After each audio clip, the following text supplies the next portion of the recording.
Early exchange, shaping policy, advancing development. Still the early exchange in SOUQ television. And before we went on the short break, Femi was talking about South Sudan, and that's going to be our focus for the next 45 minutes. Femi. All right, now let's take a trip to South Sudan, where we look at what the African Development is doing. Our Development Bank is doing, and it has approved the sum of $46.2 million as grant to that country to tackle the issue of food insecurity and also to boost agri-productivity. The question is, what will be the impact of this investment in South Sudan, and what should be done to ensure that the purpose for this investment is being achieved? Let's take the conversation to our special guest who joins us virtually. We have been joined by Wamba, who is an Agric Consultant and also the lead for Jowa Solutions. Joel, glad you have been joining us this morning, and good to see you again.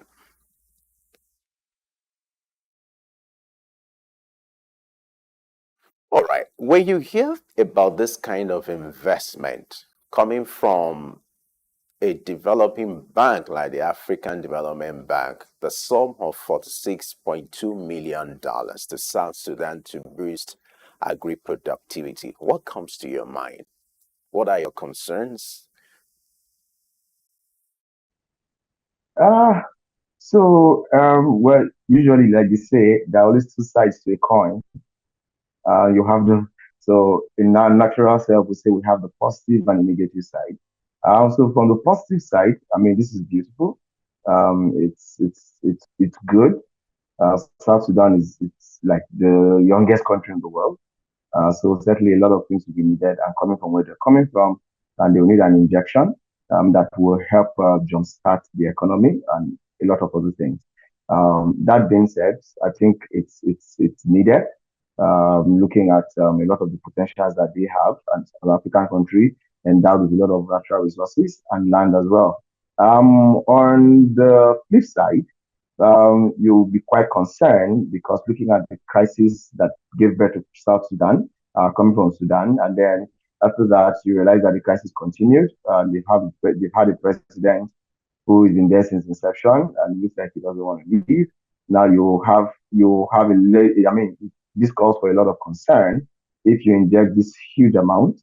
Looking at what their GDP is year-on-year basis currently, looking at the funds that is being injected, it far exceeds their GDP, and makes that if you have not seen this kind of money and you're seeing it, though it's not like it's coming once, but a lot of strategy just comes in, like what we have in a lot of African countries, who wants to just embezzle and just keep taking.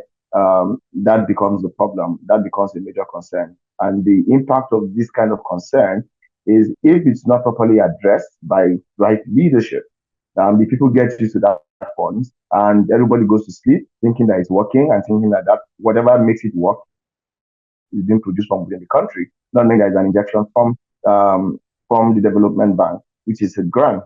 Now, when this intervention stops, then the people get, instead of being at 0.0, they go back to -10. So it's a huge opportunity, but that opportunity is a make or my opportunity.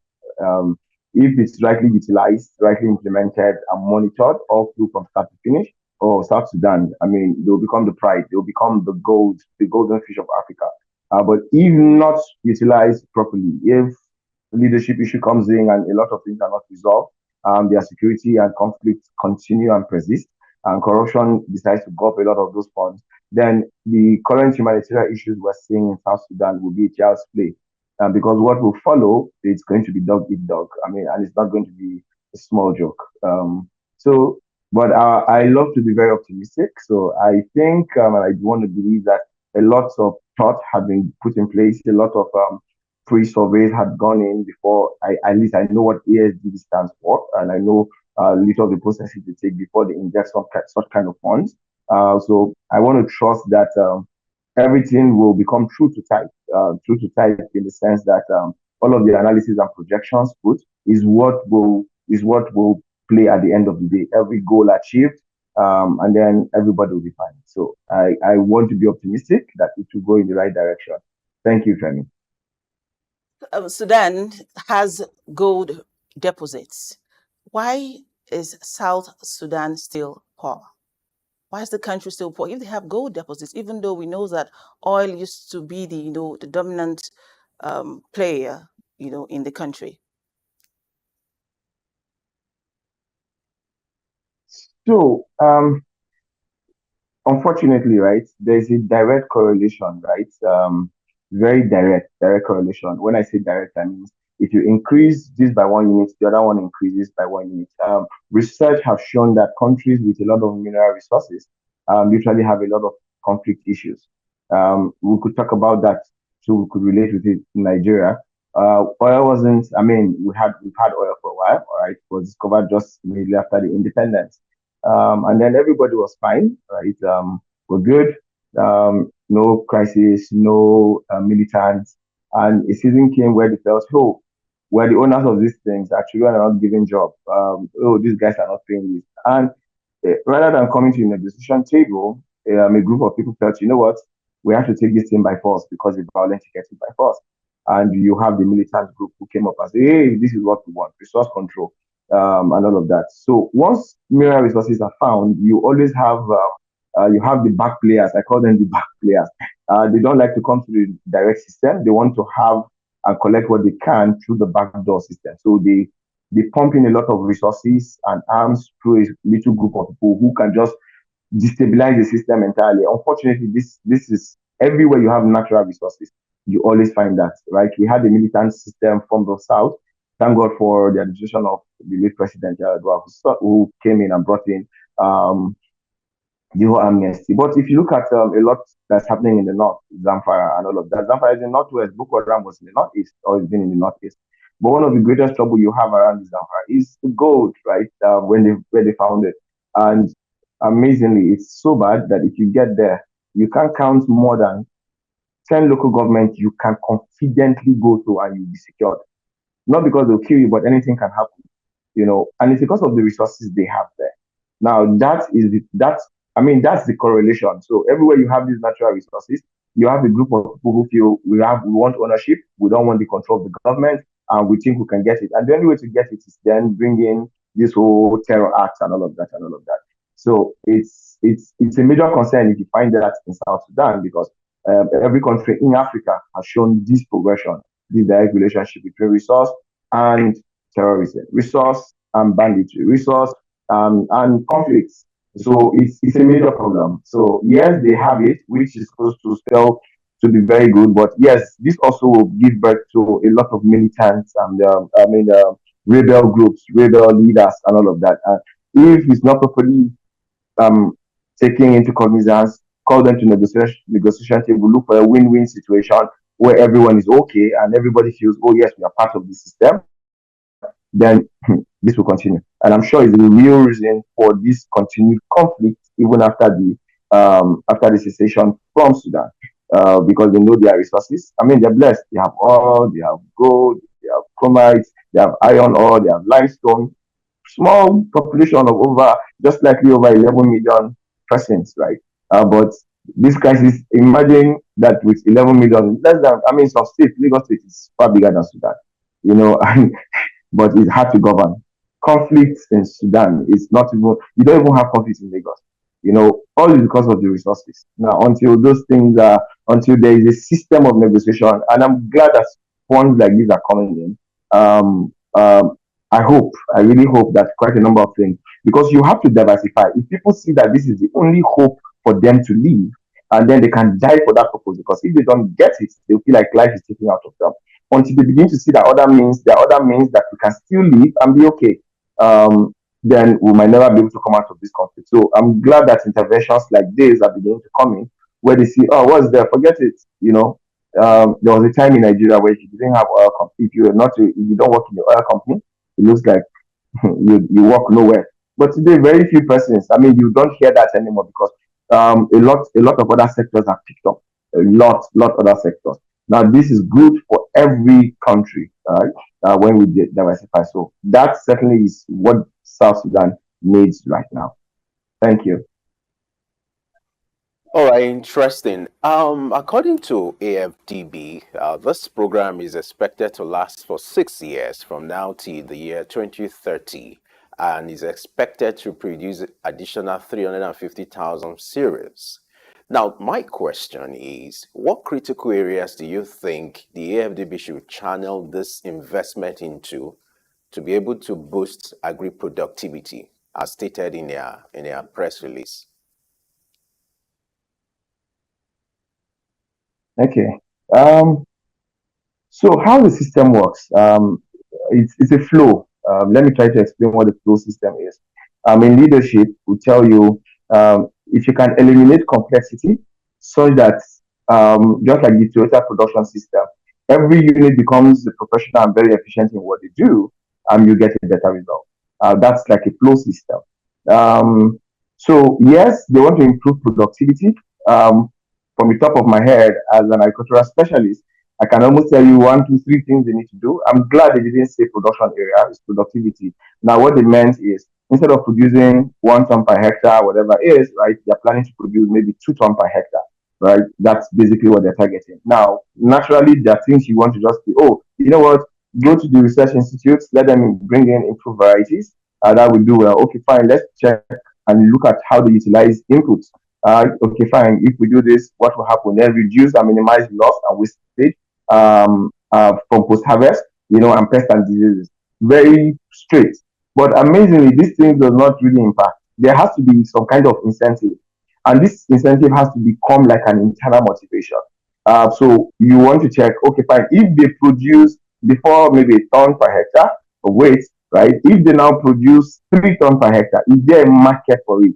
If there's no market for it, if the entire population is satisfied, what happens to the excess? Is there an export opportunity? Is it up to standard? If these are not put in place, then these guys can actually go in, produce that volume in one of the years, and growth will happen. They won't get better pricing.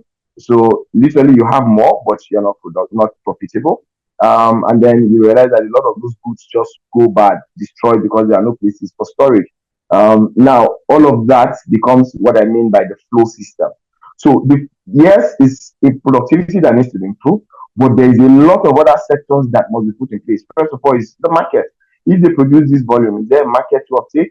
If there's a market, what does that market what makes up that market? Is this a direct buying and consumption, or there is a system to process and change? I mean, just the value chain, change it from the raw grains into something that then can go out, and then which part of the world is needing it? Oh, well, which country can we collaborate with when we get this excess? And you can go. We know that now when we are food secure and we're sustainable, where else can we help? How much will it generate in? So all of this, this security issue, what can we do about it? Oh, there are some places where we have land, but if you don't belong to this rebel group, you cannot farm, or even if you farm, you have to pay these people, and we don't have this money to pay. So it's a holistic look, right? Now all of that needs to be put in place. Really, really needs to be put in place. Like I always say in leadership, you must think about productivity in 3 ways: people, processes, and technology. What kind of people do you need? Are they there? What can we do to improve these people? Then two, what are the processes, right, that eliminates the waste, right? You take out complexities. What are the improvements that needs to be done on this? Oh, have we optimized? If we have them, good. What are the technologies we need to use? Then we start bringing in this technology, improve the variety, bring in the inputs, and all of that, and all of that, and once you put all of this system, then I tell you that South Sudan, it's certainly going to be an upward rise, and I'm sure they'll have themselves to give the accolades to at the end of the day. So these are the things that you want to check. Thank you. In prioritizing the allocation of these funds, what measures do you think that the Sudanese government can take, to ensure transparency and accountability?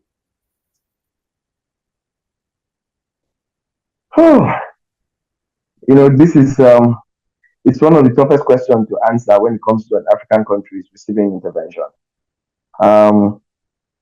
Unfortunately, the African system, leadership system, actually was built from the traditional kingship system. Please just follow me a little. Let me explain what I mean. we didn't bet democracy. Democracy came to us. But before democracy did, we have what we call the kings or emir or obas, and all of that, or sultan, kings, right? This is the kind of system we've had in Africa. Now, the implication of that system is that whoever, whether the oba or the king or oba, or emir or sultan, whatever they say, or the SOUQ, whatever they say is like God speaking. So everybody, whether you like it or not, whether you agree or you don't agree, whether you are more knowledgeable and think that there's a problem, as long as he has spoken, everybody springs into action. That's where we're coming from. And then democracy began. Successfully, we were able to introduce democracy, where you're supposed to listen to opinions, check. You represent the people, find out what they feel, and how you can get that fixed. So unfortunately, right now, what we have is a mix of the traditional democratic system. So when the president wants to diverge or distribute resources, he sees it as I'm God, right? When I speak, everybody goes to work. My word is the authority.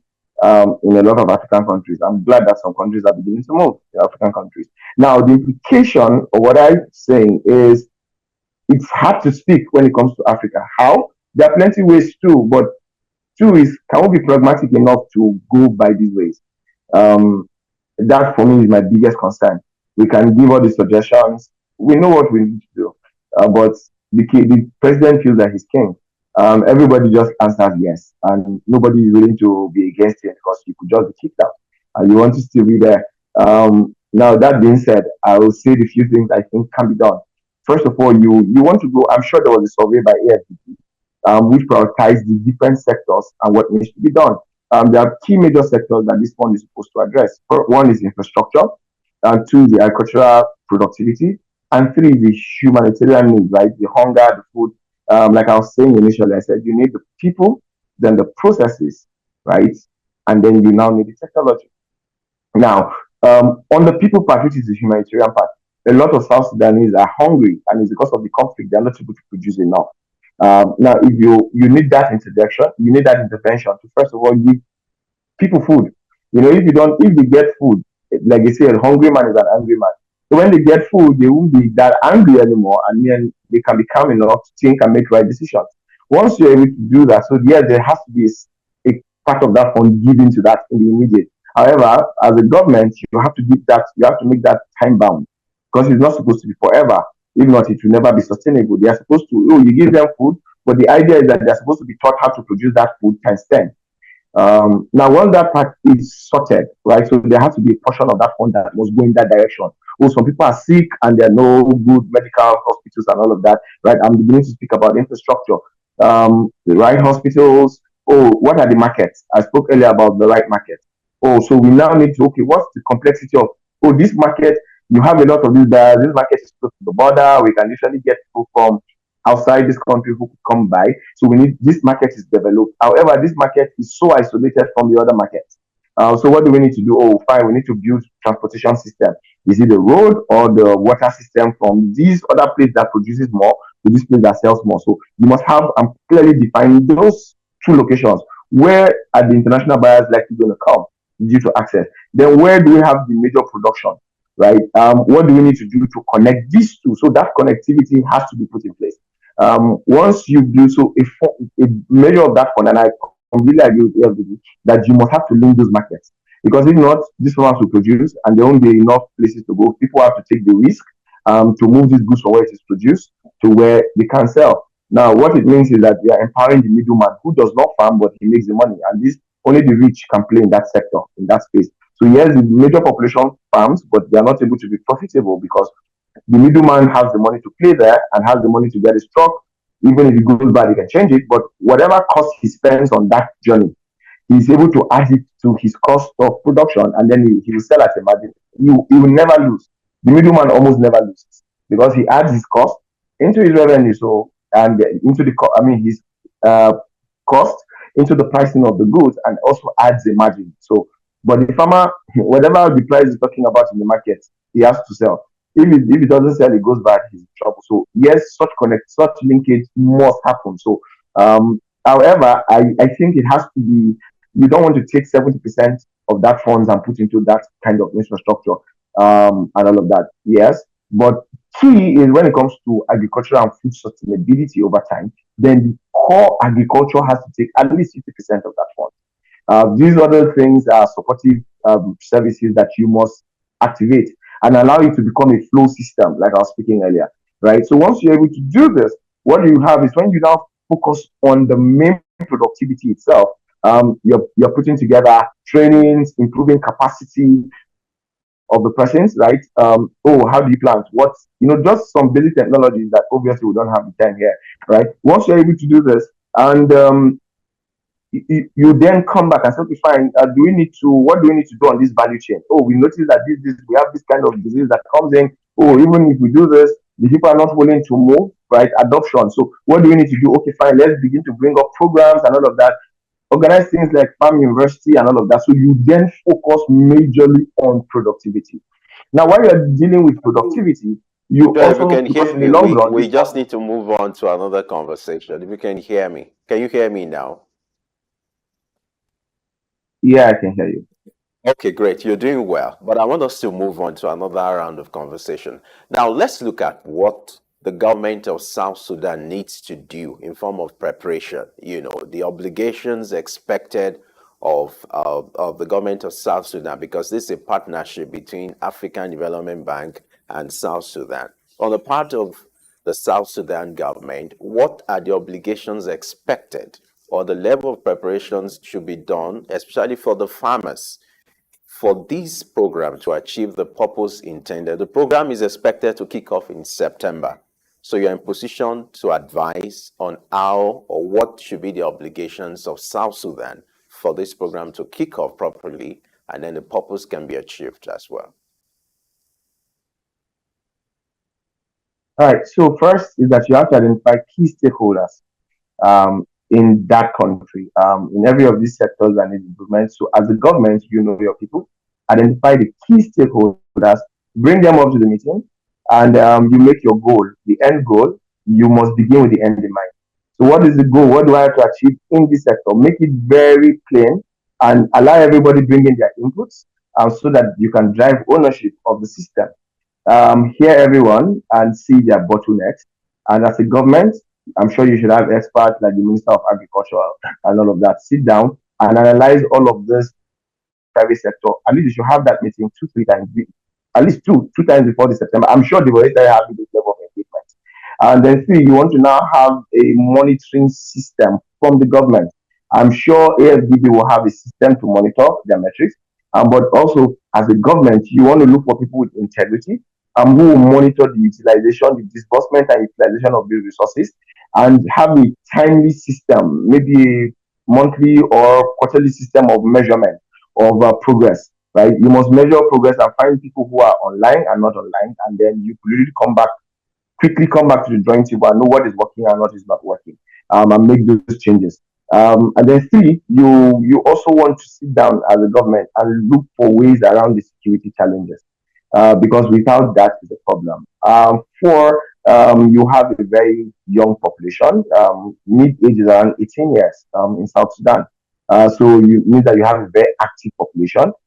These guys are not driven by expertise; they are driven by passion, which is the implication of the age. So you want to find a way to drive the passion of agriculture in these young people. So put together some symposiums, seminars. You can tell that, if you attend this for 3 days, we'll give you some money. Because this is what. But in the midst of that, then you must make and you must put the advantages of agriculture far beyond any other thing in the country. So look for experts and people who can help. There are people who are truck drivers in the world, right? So look for one of the best and understand your system and bring in those guys to drive that truck, so that you can have ownership. And maybe to drive sustainability, you want to make sure that after this intervention ends, the private system can pick it. So you want to bring in a lot of investors who are interested in this, and then have conversations, check your policies, and see what needs to change from the policy standpoint that will help drive sustainability even after the intervention. I think you mentioned about a few. These are the few I think I will want to mention for South Sudan. Thank you, Fanny. Okay, so one of the aims of the grant is to create more jobs for women and the young people. How significant is this?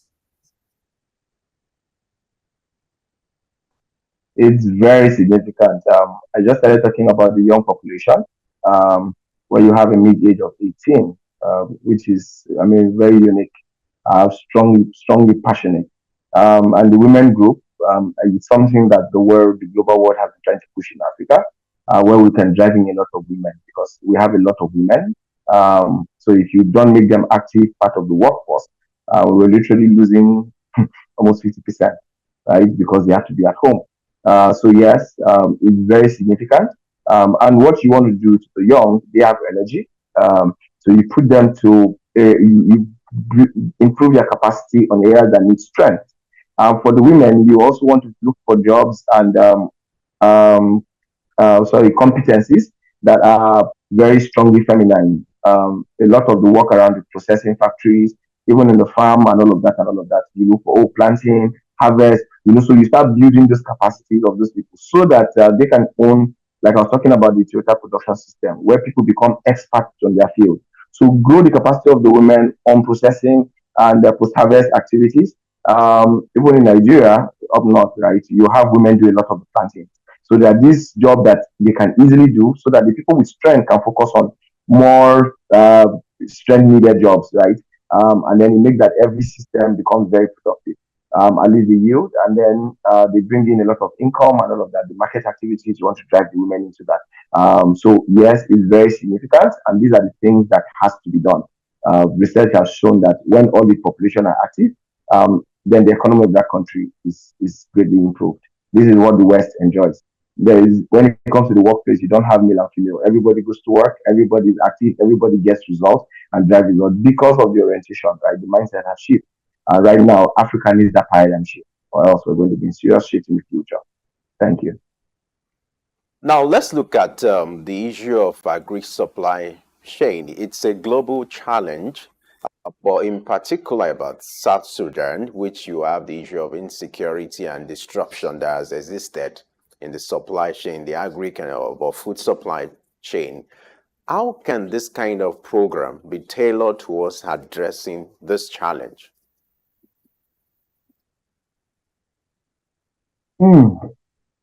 Okay. Well, supply chain is a global issue. It's a global issue, and it's believed that the world is going to revolve around supply chain in very few years. A lot of the technology right now are driven towards supply chain. So yes, like we spoke earlier, there are quite a lot of infrastructures that should be focused on. Now, once we focus on those infrastructures and a percentage of that fund is directed towards those infrastructure, naturally you will realize that you have solved a lot of issues on the supply chain. For instance, digitization, one of the trouble you have with supply chain sometimes is that if you don't have a system of monitoring and your vehicle is supposed to take input from point A to point B, and you don't have any visibility on that goods when it's on transit, if something happens, you don't know until 5-7 days, it means that you can't even address or solve what you need to solve immediately. So if you can put a system of remote monitoring and all of that, if the vehicle stops beyond the particular time, you have a system trigger that goes to check, just some basic, it will help a lot. So there are quite a lot, that's just one of the examples, right? But infrastructure, mostly technological infrastructure, are key to driving supply chain. You don't want to bring a truck that was produced 50 years ago and that's the same truck you're using today, right? That truck should have been long dead and buried, right? You want to go get good facilities, vehicles and all of that. Check the water with what's the best system of transportation. Is it rail? So you want to solve all of this, but the key is that as quickly as possible, you want to move a product from point A to point B the fastest you can. Because with that, you're able to vet for the quality of that goods for that it will remain almost at the same state from when it was produced to where you're going to keep it. So the people, when they receive, they're able to keep better and still preserve the quality over time. So yes, infrastructure is certainly the key to this. Infrastructure is the key to this. And maybe opening some doors for private players. There are big logistics supply chain companies in the world. So you find the system, get into some conversations and MOU and see how they can come in to both support and build the system. And I can tell you, when they see that the system have become very efficient, they will literally move and invest 100%. Every private system wants to go where everything works, where the flow is perfect. When the flow is becoming a problem and insecurity, they all run away. So I think quite a number of things, but yeah, these are the few I want to mention. Thank you. Okay, so climate smart technologies, what role does it have to play, given that, agriculture is like their main source of income in South Sudan? Okay, so we cannot overemphasize climate smart technology. And the beautiful thing about climate smart technology is not because of today, it's because of tomorrow, and we call that sustainability. You want to be able to produce today and still be able to produce 10 years from now. If not, we're going to eat all of the harvest today, and our children will not have anything to eat in the next 20 years. So climate smart technology cannot be overemphasized. The world is literally plagued with extreme climatic conditions right now. So countries who have implemented climate smart technologies over time are certainly enjoying themselves. And the world is moving very quickly. There are people who do not eat food that does not use organic manure anymore, right? In short, if you want to export, they ask you, is this organic or inorganic? You have to clearly specify, because everybody understands, even the health benefit of the persons of people who eat. You want to eat food that are produced by climate smart technology, right? The regen and all of that, right? Organic manure, even the herbicides itself, chemicals right now. They are beginning to be chemicals. I was involved in a workshop of research where we began to speak of herbicide that's produced by crops itself, right? From crops. And you don't add any additives, you just make combination. This is where the world is going. And what it makes is that you do not break the organic content, right, of the soil. Over time, the structure still remains even after production. And you have a system of residue incorporation. So climate smart technology is sacrosanct for the future. We cannot overemphasize that. And I'm extremely sure that AFDB has that in mind. Yeah. Thank you. All right. Yes, indeed, they have that in mind. So let's wrap up with this question. What do you think should be the role of farmers in all this? And then what can be done to ensure that you attract more young people, more women into this kind of program, and also to ensure that the beneficiaries of this program, they actually benefit from this? So what are your expectations from the farmers and also the locals? What will be their responsibility in achieving this purpose as stated by the African Development Bank? So the expectation from the farmers, it's like a moving average. In the first season, when the government begins to, I'm sure the news is everywhere, so everybody are beginning to really sign one or two farmer group and association, because they feel that, different campaigns against the government. Come and register, the World Bank will give you this, just the same way it happens in Nigeria, that's how it happens there. So people, but yes, the farmers will be excited, and they're already paying to belong to different groups because the government will need them in such groups. However, that expectation will also come because the mindset shift has not happened. The thought is like a free money, but that is, so one of the expectations that the government has to do to the farmers is make them understand that yes, it's free money, but it's supposed to make you become very productive and help you farm better, right? And I expect that the farmers will be open-minded to accept and adopt innovative system of farming, which is a major part that this intervention is coming for. So come in open-minded and not think that it's national bread or national cake to be eaten, but an intervention system that wants to make you better. So that certainly must come and has to be driven very strongly amongst the farmers. When it comes to women and youth intervention, now we need to, most times when it comes to women participation, is culturally driven in Africa. There are cultures that tells you women are supposed to be seated and not supposed to go anywhere. So that also has to change and let the family system understand that if a man can bring 1 naira and the woman brings 1 naira 50 kobo, at the end of the month, instead of having 1 naira, you're going to have 2 naira 50 kobo, which does better to the family. So there has to be that system where everybody in that entire system understand the importance of everybody's hands on deck. The more we're all working, the better we are as a system and as a family and as a country. So there has to be that understanding, that drive of that initiative being driven strongly on women participation. and then that would do a lot. Thank you, Mr. Joel. When, this is my last question. Can this grant, serve as a catalyst to attract foreign investment for South Sudan, in your opinion? Excellently. It's just like the agricultural transformation agenda of Nigeria. That's when we began to see this private interventions in Nigeria since 2010, right? So I know fully well it will drive in a lot of private system into South Sudan, but they must do a lot to ensure that these people are real and are very pragmatic and are interested in improving the livelihood of their people. Thank you. All right, we just have to leave the conversation here. We must thank you for your thought on this development. Let's hope that the government of South Sudan will be able to take advantage of this window to improve the development in that country.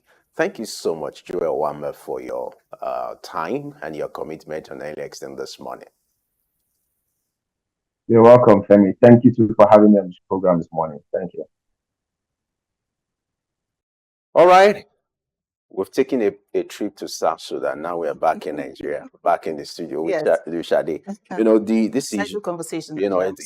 Talking about the issue of the grant and investment. You talked about the need to ensure to prepare the farmers for this kind of program, because you must understand that it is one thing to have plans, and for that to be actualized, there's a need to put proper things in place, framework to ensure that the purpose intended. He even expressed concerns about accountability and transparency. Yeah. So the question is, what next?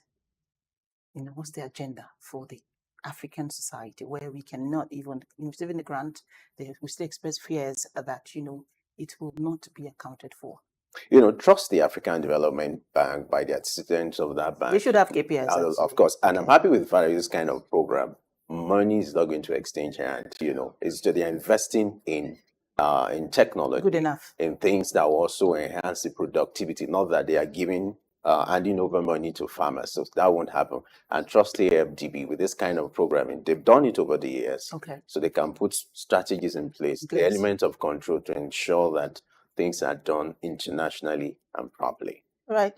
I guess we just have to leave the conversation. Yes. Thank you. Had a nice time today. All right. Thank you to our guests. Yeah. So this is where we'll draw the curtain on Early Exchange. Don't forget the conversation continues on our social media platform and on our YouTube page at SOUQ News TV. It's always busy. It's just your obligation to go there to do a catch-up in case you missed earlier conversation we had as regards the issue of green minerals and impact on the global economy. We also talked about the African Development Bank, investing a sum of $46.2 million in boosting the agri production in South Sudan. You can do a catch-up. Don't forget, Early Exchange will always return bigger and better.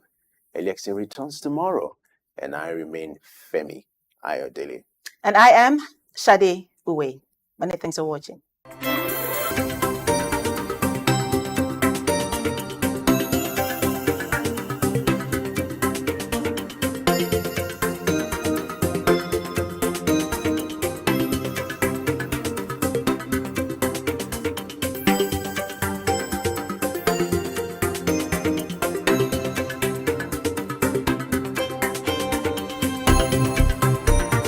Early Exchange, shaping policy, advancing development.